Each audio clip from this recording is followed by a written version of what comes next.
Okay, once you start wrapping the body below the wings, what you're going to do is push one of the wings into the spot you want it. Wrap the cord on the other side of where you want it, kind of pushing down. And what it should do is force it to stay at the angle you want it.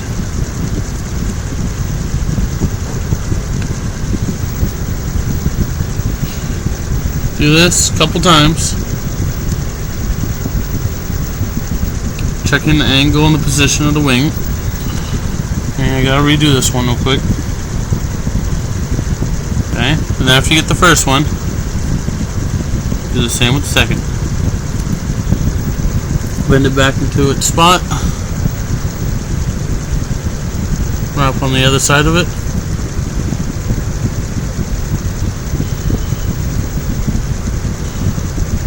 Check your angles, and then finish your wrap. Now I know it's not exactly even. This one's a little bent. Always twist that back a bit. You can always trim these up once you're done with your ties. You can tell I can trim it up. This a little slimmer and that a little shorter. Make it nice and symmetrical. Okay. Now we've got it wrapped and tied. Last bit we got to do before we seal it up, we got to put a nice dark spot for the head. Grab some nice dark little twine or cordage. Can't give you the exact name for this, just kind of found it in the garage, picked it up. Don't remember what it was exactly for, but it's really small, really dark, kind of fluffy. Really good to use for flies. It's one of those things where you just find it on your own. Okay, then you're going to take it, tie a couple half hitches, hold it in place, and then get right back with you to the next step.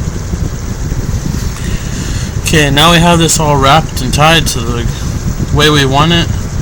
Don't have to worry about the tips of these wings. We can always trim that part a little bit. Now it's time to seal this so it doesn't come all unraveled and undone. And normally you can use any kind of pitch or glue that you want. But for today's demonstration, we just use some regular old little super glue. Or as this one's called, crazy glue. And what I do, I take it and I put a small dab where the head is and make a small line of it all the way down the spine. And then since I use feathers, I go up the main spine of the feather, and it keeps all the hairs from getting yanked off and extends the life of your fly. It doesn't make it to where they'll always stay on there, but it keeps it together a lot longer. You know, what's also nice is it doesn't make it rock hard.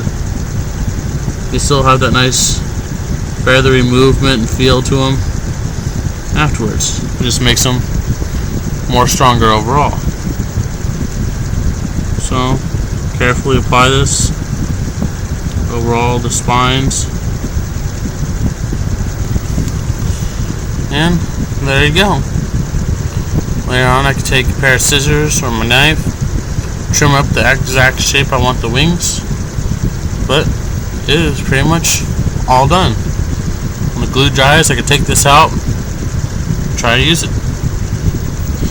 But I hope you enjoyed today's video on how to tie a bit of an elaborate fly. If you want a couple pointers on how to make this simple, on a regular fly you would tie just the tail, body, and the head. You wouldn't worry about wings. And you'd make this a lot more smaller, to where perhaps it was just the size of your thumbnail.